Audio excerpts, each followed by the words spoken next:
vamos fazer a exposição, né, desse trecho. Uma coisa que me chama a atenção nesses cânticos de Davi, a ausência, ou a necessidade que ele tem de ficar distante, né, dali do culto, da adoração, por causa de tribulações, e ansiar por isso. Às vezes nós não damos muita importância a isso, né? E que o Senhor tenha misericórdia de nós, que Ele possa agir no nosso coração para nós amarmos essas coisas sem termos que sofrer, né? Porque, ao exemplo de Davi, ele era uma pessoa que, tanto na situação anterior dele, né, antes da perseguição, como depois, ele sempre ansiava pelo culto, pela adoração, ali estar junto do povo de Deus, da Assembleia Solene, né? O que acontece muitas vezes conosco é que a gente tem isso, não dá importância, e só começa a dar importância a isso por uma necessidade, ou por alguma coisa que acontece conosco que nos priva, né, de estarmos em comunhão com a igreja e com o Senhor em culto, né? Então que esse nunca seja o nosso caso, que o Senhor esteja vivificando o nosso coração para que esses momentos que a gente tem aqui na presença de Deus sejam sempre momentos agradáveis ao nosso coração. Nós estejamos nos agradando, né, nos alegrando com isso. Vamos fazer essa leitura em Marcos capítulo 10, versos de 35 a 45. Nós vamos fazer essa leitura de forma responsiva. Pedido de Tiago e João. Então, se aproximaram dele Tiago e João, filhos de Zebedeu, dizendo-lhe: Mestre, queremos que nos conceda o que te vamos pedir. E ele lhes perguntou: que quereis que eu vos faça? Responderam-lhe: Permite-nos que na tua glória nos assentemos um à tua direita e outro à tua esquerda. Mas Jesus lhes disse: Não sabeis o que pedis. Podeis vós beber o cálice que eu bebo, ou receber o batismo com que eu sou batizado? Disseram-lhe: Podemos. Tornou-lhe Jesus: Bebereis o cálice que eu bebo e recebereis o batismo com que sou batizado. Quando, porém, ao assentar-se à minha direita ou à minha esquerda, não me compete concedê-lo, porque é para aqueles a quem está preparado. Ouvindo isto, indignaram-se os 10 contra Tiago e João. Mas Jesus, chamando-os para junto de si, disse-lhes: Sabeis que os que são considerados governadores dos povos têm sob o seu domínio, e sobre eles os seus maiorais exercem autoridade. Mas entre vós não é assim, pelo contrário, quem quiser tornar-se grande entre vós, será esse o que vos sirva. E quem quiser ser o primeiro entre vós, será servo de todos. Todos. Pois o próprio Filho do Homem não veio para ser servido, mas para servir e dar a sua vida em resgate por muitos. Vamos orar. Senhor, queremos te agradecer pela tua palavra.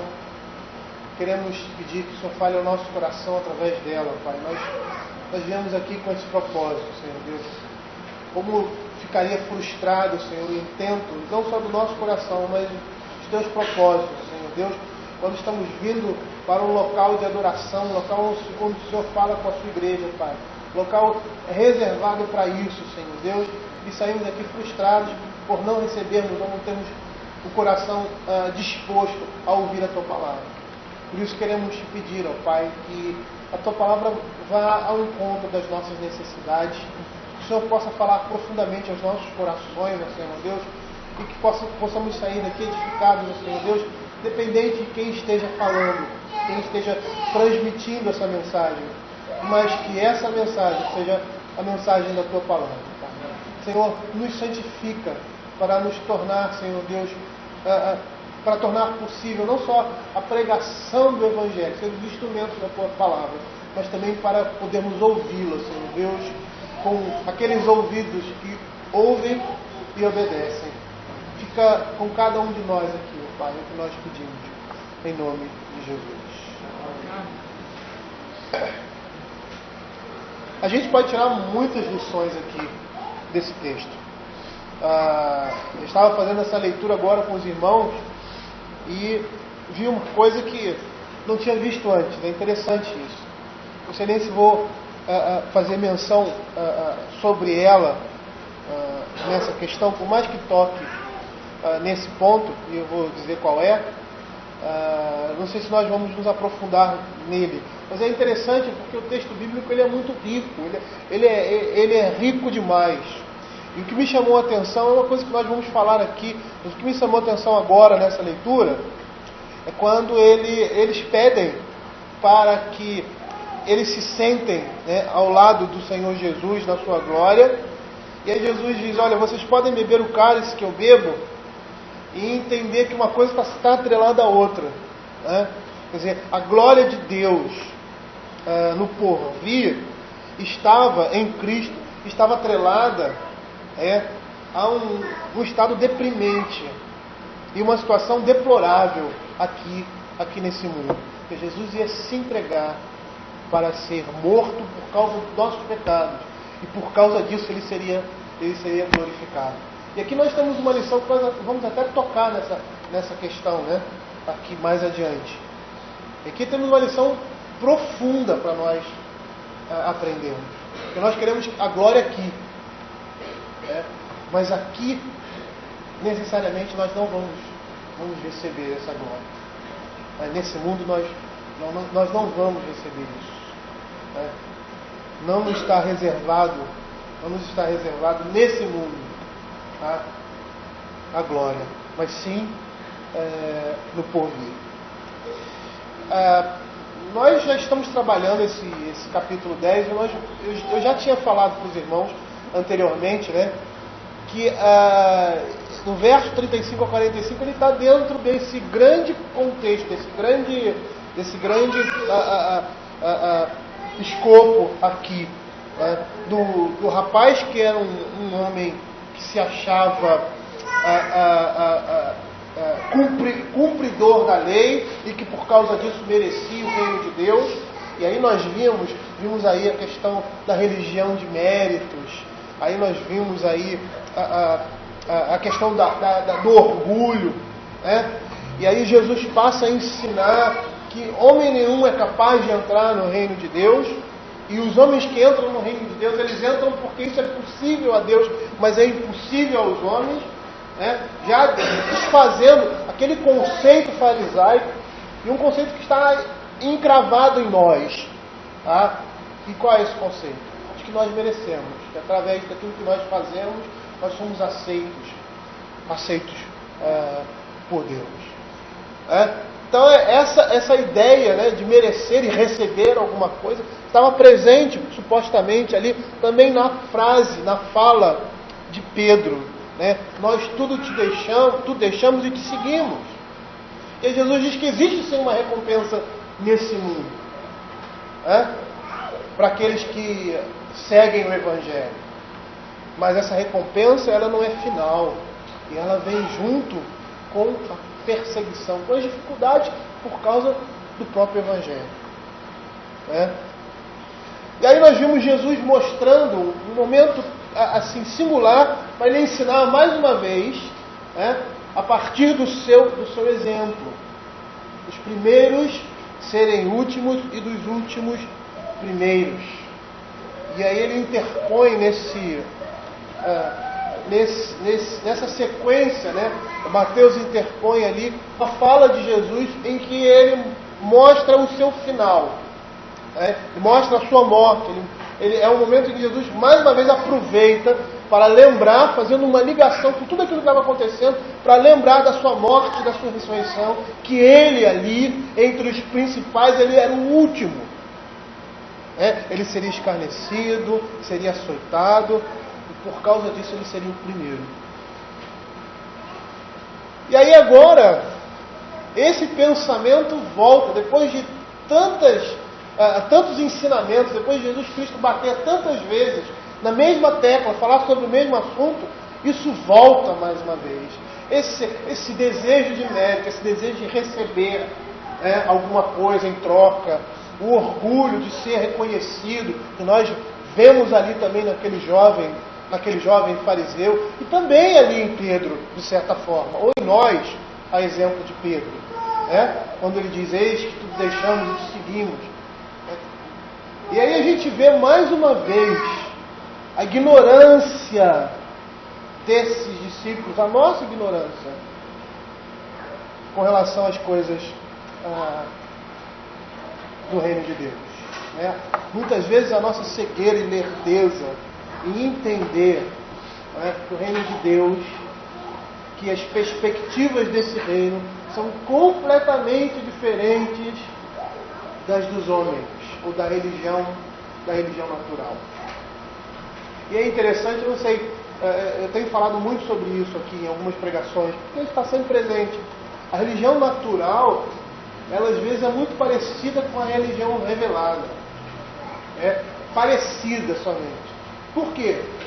Porque na realidade a religião natural, ela é o que o homem recebe de Deus no paraíso e que foi corrompido. É aquela natureza humana, aquele conhecimento de Deus que foi deturpado. O homem tinha acesso direto a Deus. Ele aprendia, provavelmente, na sua experiência ali com Deus. Mesmo porque não existia dentro dele uma natureza pecaminosa. Mas depois da queda, tudo aquilo que nós chamamos de atributos comunicáveis foram corrompidos. A semente religiosa que o homem recebe quando ele é criado, ela também se perde. Não deixa de existir, mas está ali. E muitas vezes nós confundimos. Eu não sei nem se seria correto dizer que a religião natural é semelhante em muitos aspectos à religião revelada, mas ela tenta se miscuir, ela tenta parecer que nós somos assim. E na realidade é uma grande deturpação. E quando nós mostramos ignorância com relação às coisas do reino de Deus, mas mostramos uma certa espiritualidade, que na realidade é uma espiritualidade humana, nós estamos mostrando essa corrupção dessa revelação natural, ou desses atributos comunicáveis que o Senhor nos deu, que antes eram suficientes para conhecer a Deus, porque Ele se manifestava ao homem face a face. O homem tinha uma comunhão plena e constante com o Senhor. Observem aqui, logo nesses primeiros versos, Tiago e João solicitando os primeiros lugares no reino de Deus. E é interessante porque eles fazem uma declaração assim confiada da capacidade que eles têm de seguir os passos de Cristo. Jesus pergunta assim para eles perguntam: o que quereis que vos faça? Permite-nos que na tua glória nos assentemos ao teu lado. Mas Jesus lhe disse: não sabeis o que pedis.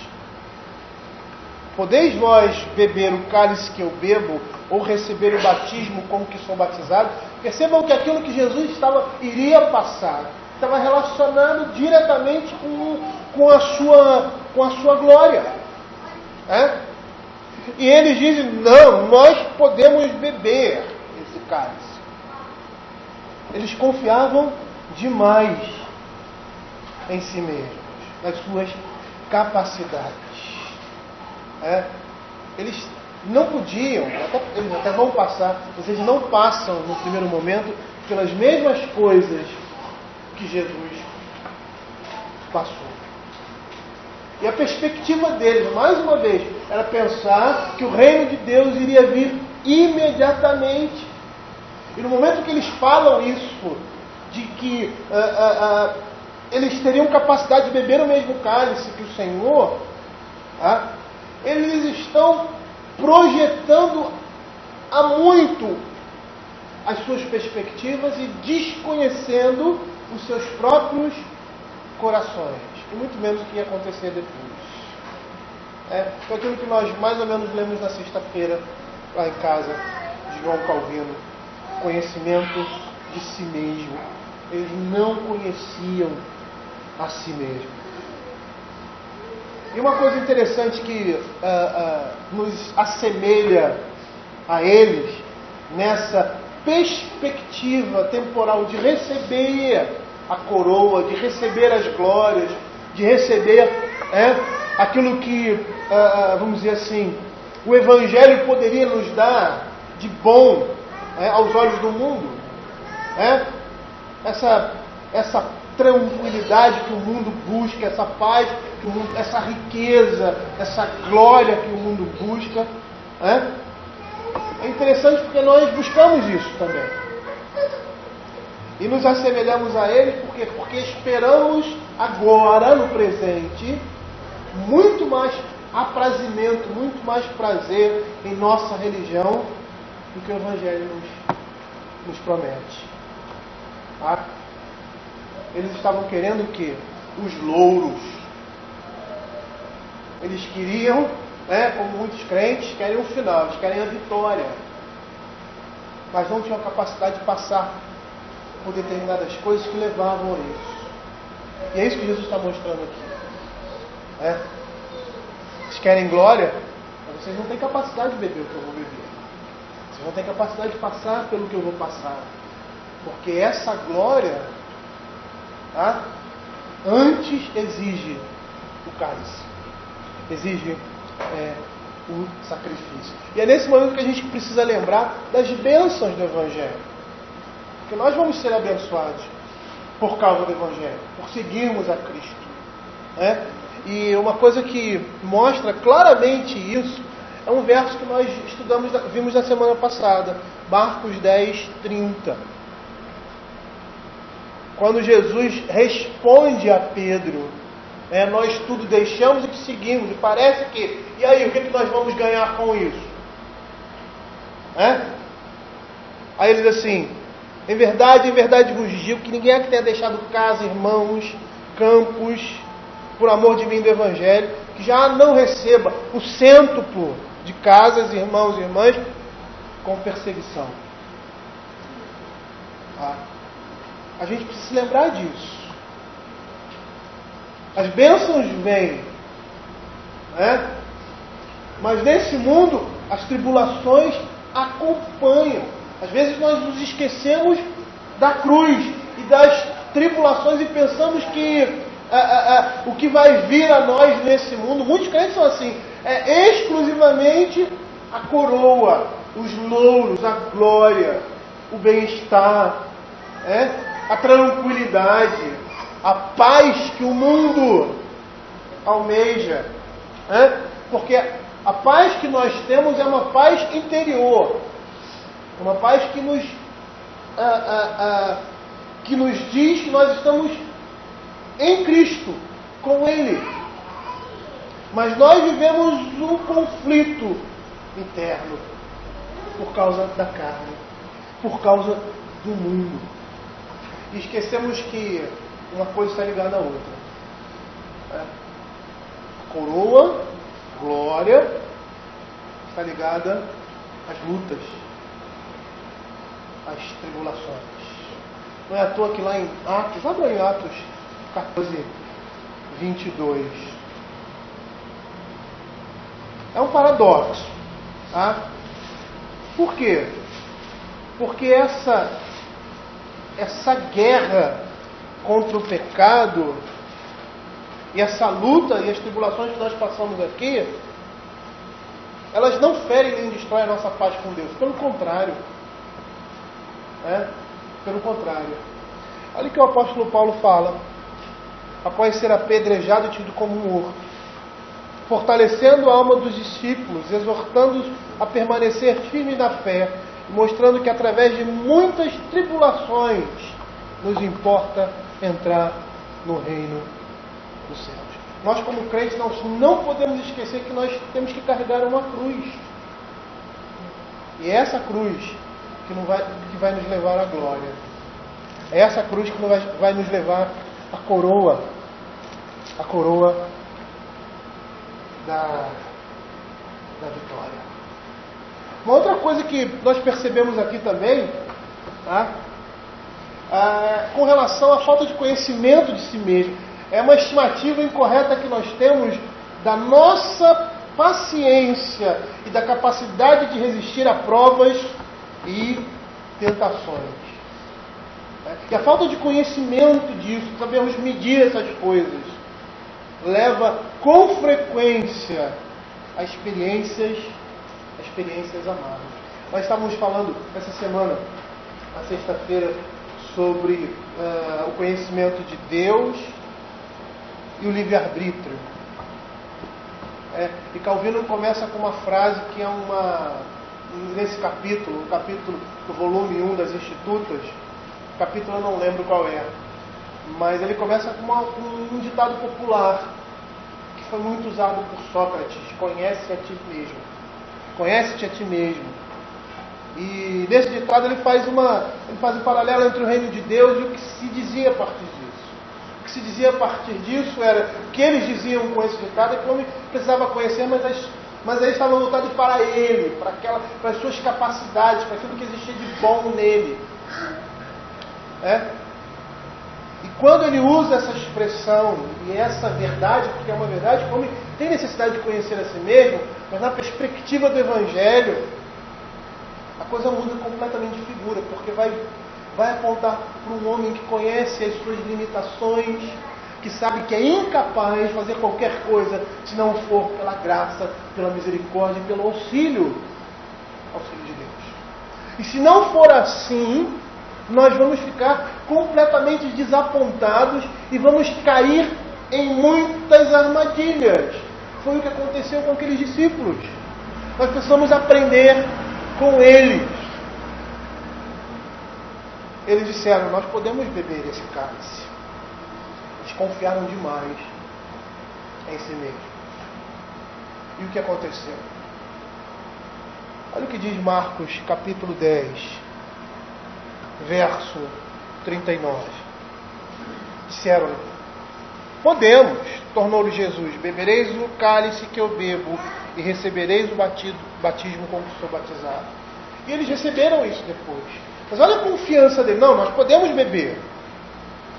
Abram aí Marcos capítulo 14, verso 29 e 31. Pedro é avisado. Então lhe disse Jesus, vamos ler do verso 27. Todos vós vos escandalizareis, porque está escrito: ferirei o pastor e as ovelhas ficarão dispersas.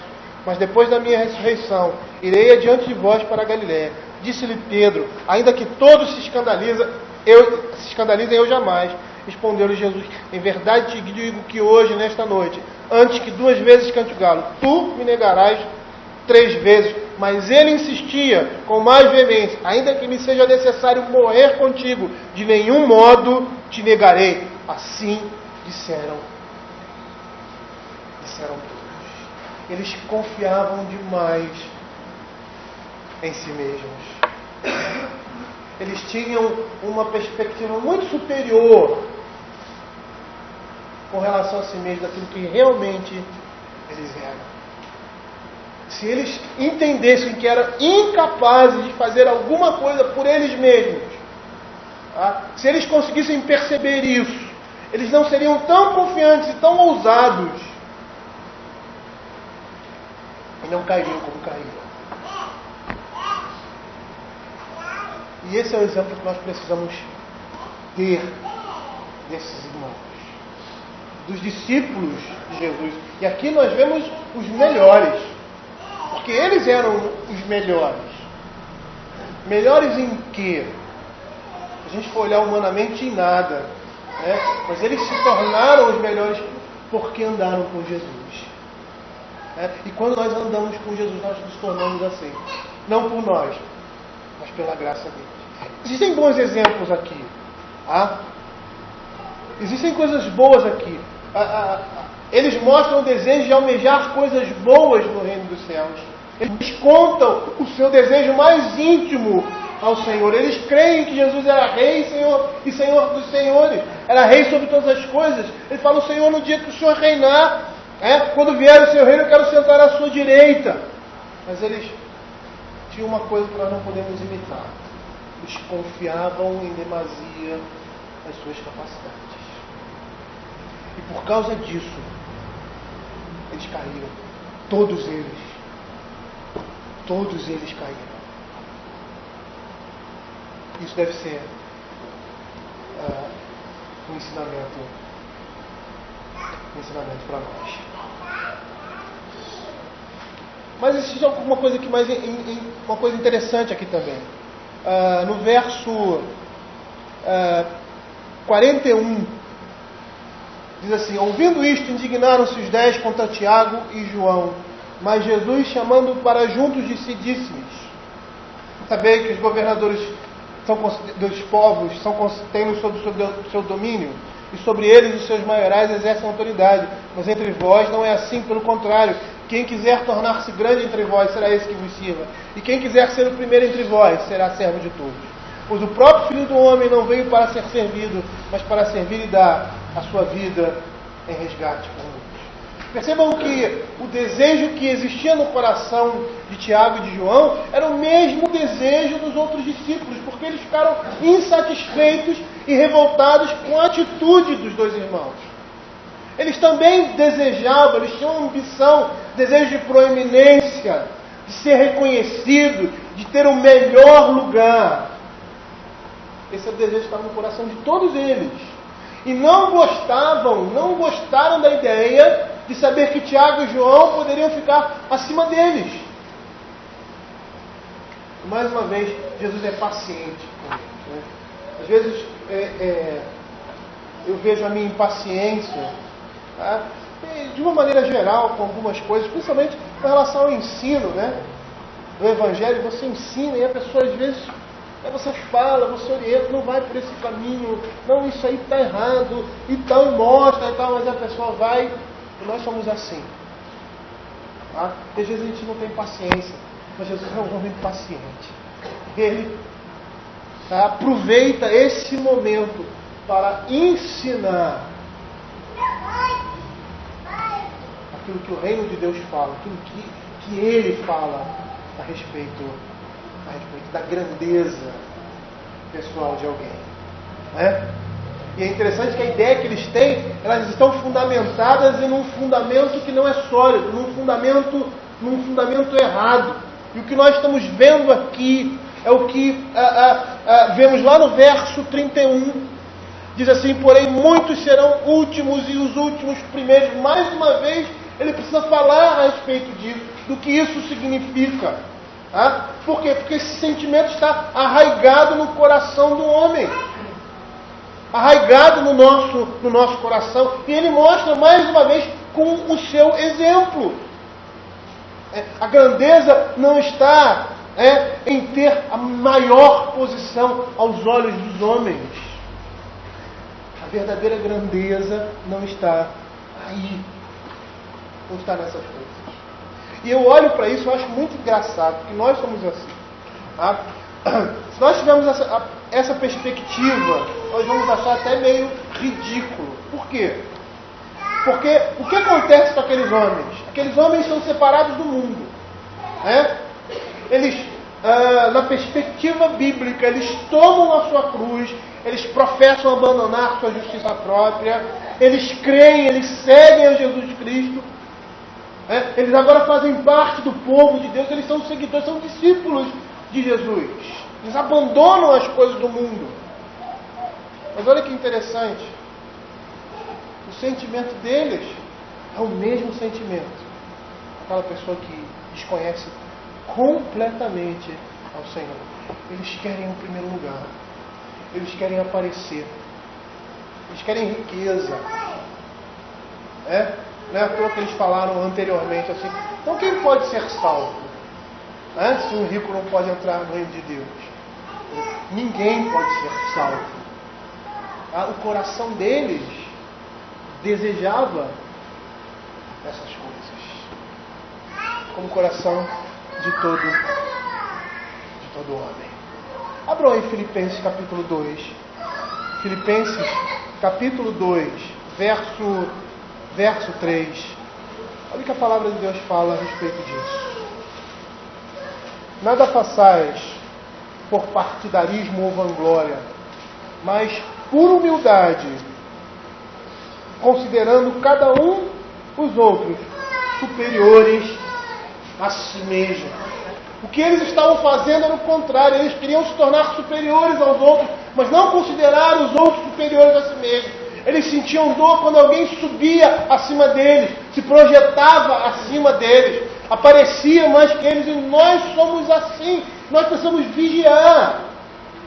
Por quê? Porque bem-aventurado é o homem que se regozija quando um outro é exaltado, embora ele seja esquecido e desprezado.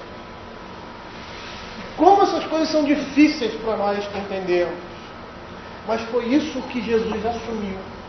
Foi essa postura que Jesus teve. E Ele é o maior no reino de Deus, porque Ele é o próprio Deus. Jesus está dizendo todo o tempo para nós, né, que no seu reino a grandeza não é ser, como no mundo, um almirante, um general, um estadista. A grandeza no reino de Deus consiste em devotarmos ao trabalho de tornar o nosso próximo santo e feliz, edificar a vida de outros. Foi isso que ele fez. Na perspectiva do mundo, ele se anula para que outros recebam aquilo que ele abre mão, que era a sua glória. O apóstolo Paulo disse isso. A igreja, vocês, recebem tudo de bom. A nós somos a escória. Nós, somos perseguidos por amor de Cristo. Esse era o propósito do apóstolo Paulo e todo aquele servo de Deus. Não só do pastor ou do presbítero, mas do crente. De ser bênção na vida do outro. E essa perspectiva que nós vemos aqui em Filipenses capítulo 2. Considerar os outros superiores a nós mesmos. Aqueles que usam a palavra de Deus na vida de outras pessoas para diminuir a tristeza, aumentar a alegria, para trazer consolo. Esses são os maiores no reino de Deus. E é engraçado, porque se você for olhar assim, você vai ver aquela senhora que fica, às vezes, lá no último banco, que vai fazer uma visita, ou aquele senhor que não é presbítero, que não é pastor, ou aquele membro que aos olhos da igreja não tem nenhuma função de liderança, mas que visita um irmão e consola esse irmão na sua necessidade, na sua dificuldade. Esses são grandes no reino de Deus. Aqueles que não aparecem, que não estão em proeminência, mas que estão orando por outros, que estão se dedicando ao reino de Deus, a edificar outros irmãos. Nós, às vezes, não damos muita importância para isso, Achamos que aqueles que são mais proeminentes, o pastor, aquele pregador, aquele que ensina, é lógico que tem a sua função, mas nós percebemos que o Senhor olha com outros olhos, mas não com os nossos olhos. Por quê? Porque Ele quer destruir, e nós precisamos destruir esse sentimento que está arraigado no nosso coração, que é o sentimento comum da religião humana, da religião natural, o ser exaltado, o ser colocado numa situação de destaque, o prazer de si mesmo. E a gente olha o que Jesus fez, o seu ministério, e vê que tudo isso é o contrário. Não é à toa.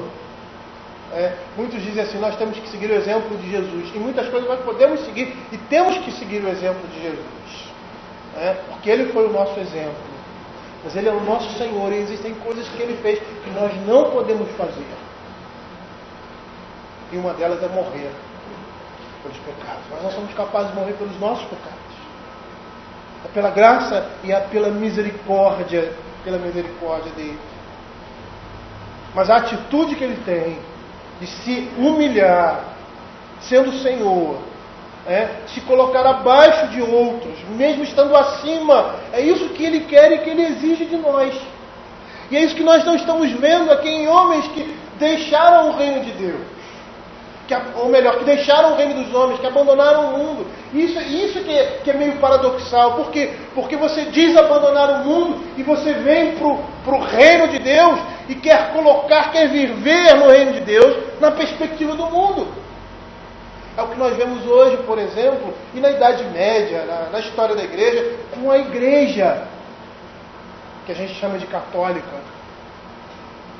A pompa, o destaque, a proeminência, e que não é diferente em nenhuma outra religião, como não é diferente entre as igrejas cristãs, ditas protestantes, que muitas vezes pastores e líderes assumem essa posição, esse status, querem projeção, querem o melhor lugar, como eles quiseram, em detrimento de outros. Não foi isso.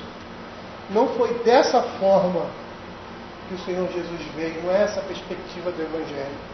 Quem quer ser o primeiro, seja o último. E aí ele dá o seu exemplo.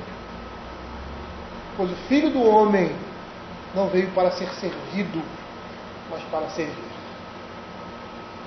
E essa linguagem que ele usa, é interessante essa linguagem, porque tudo está ligado. Né? Esse sentimento do nosso coração de proeminência, de ser reconhecido, que a religião natural mostra o mérito das obras, é o reconhecimento, é o eu, é o orgulho, é você sobressaindo, é você sendo visto como maior, como melhor, como capaz. É contrário, completamente contrário com a mensagem do Evangelho. E era por isso que Jesus disse que eu não vim para sãos, mas vim para os doentes. Por quê? Porque os fariseus achavam que não estavam doentes. Todos nós estamos doentes. Todos nós, porque temos a semente do pecado nas nossas vidas. Quando nós não reconhecemos isso, nós estamos perdidos. Quando nós não entendemos isso, por mais bons que sejamos, até podemos ser bons, humanamente falando, até mesmo numa perspectiva cristã, mas se nós não entendermos que somos doentes por natureza, nós nunca vamos alcançar o reino dos céus. Porque nós não vamos entender a necessidade que nós temos das coisas do reino de Deus. A carência constante que nós temos, demonstrada ali por Davi no salmo que nós lemos, ou melhor, cantamos. A necessidade que ele tinha de estar na presença de Deus, do culto, das coisas do reino de Deus, da habitação do Espírito na sua vida. Ele era uma pessoa extremamente carente. Né? A minha família diz que eu sou uma pessoa carente. E eu sou carente, e aí fico pedindo carinho, chorando, correndo atrás, implorando. Davi, a nossa família acha que eu e Davi somos meio assim, né? Mas é dessa forma que nós como crentes temos que ser. Por quê? Porque quando você se sente carente, você busca. E quando você se sente completo, você não tem necessidade disso. E na realidade nós somos extremamente dependentes. E aí que entra essa linguagem que Jesus emprega, uma linguagem expiatória com relação à sua morte. Ele veio, percebam aqui, ele diz assim, pois o Filho do Homem não veio para ser servido, mas para servir e dar a sua vida em resgate. Não foi uma morte qualquer. Cristo não foi um mártir. Ele não foi um mártir. Ele não foi uma pessoa santa. Ele era o Todo-Poderoso Santo, representando a nós, pagando uma dívida diante de um Todo-Poderoso Deus. Isso foi feito publicamente. Cristo é o resgate, que Deus, o Divino Fiador, proveu para nos libertar do nosso pecado, porque nós estamos amarrados a Ele. E a atitude desses discípulos mostram isso. Eles não eram adúlteros, eles não eram assassinos, eles não eram ladrões, até eram, né? Mas eram pecadores. O orgulho destrói o coração do homem, tanto quanto todas essas coisas. E o pior orgulho que existe é o orgulho espiritual. É nós achamos que nós não temos necessidade de nada. É nós achamos que a nossa vida está ótima, está excelente, não está faltando nada.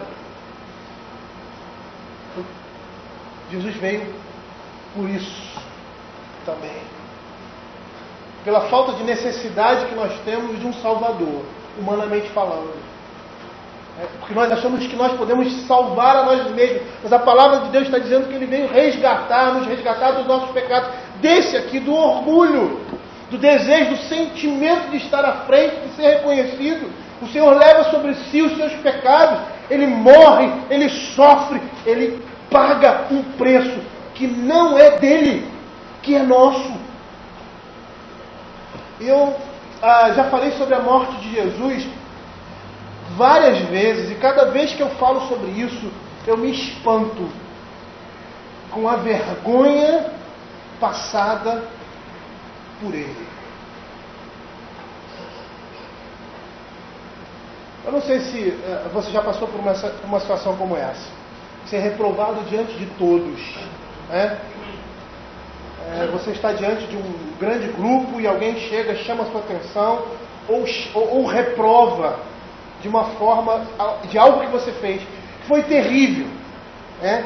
Ou de você ser considerado um ladrão, um bandido, alguma coisa assim, e que você não é, mas que naquela hora não tem como desdizer aquilo, mas todo mundo pensa aquilo de você. Eu não sei se vocês já passaram por isso. O peso que pesa sobre a pessoa é muito grande, porque ele olha e todo mundo está dizendo que eu sou assim, mas eu não sou assim. Todo mundo está dizendo isso de mim, eu estou sendo envergonhado diante de todos. Mas eu não sou culpado, eu não fiz isso, eu não roubei, eu não sou ladrão. Eu me lembro de uma reportagem certa vez de uma família que tinha uma escola, acho que é no Rio Grande do Sul, e eles foram acusados de pedofilia. E eles não eram culpados. Eu não sei ao certo se foi nesse caso, mas parece que uma dessas pessoas morreu de desgosto. Eles perderam tudo. E toda a sociedade em torno deles os reprovaram, eles ficaram como separados da sociedade. Na realidade, isso não representa uma gota no oceano do que Cristo sofreu e sentiu naquele momento em que ele foi morto. Porque ele estava diante de Deus, carregando os nossos pecados. E eu gostaria que os irmãos abrissem lá Isaías 53. Isaías 53.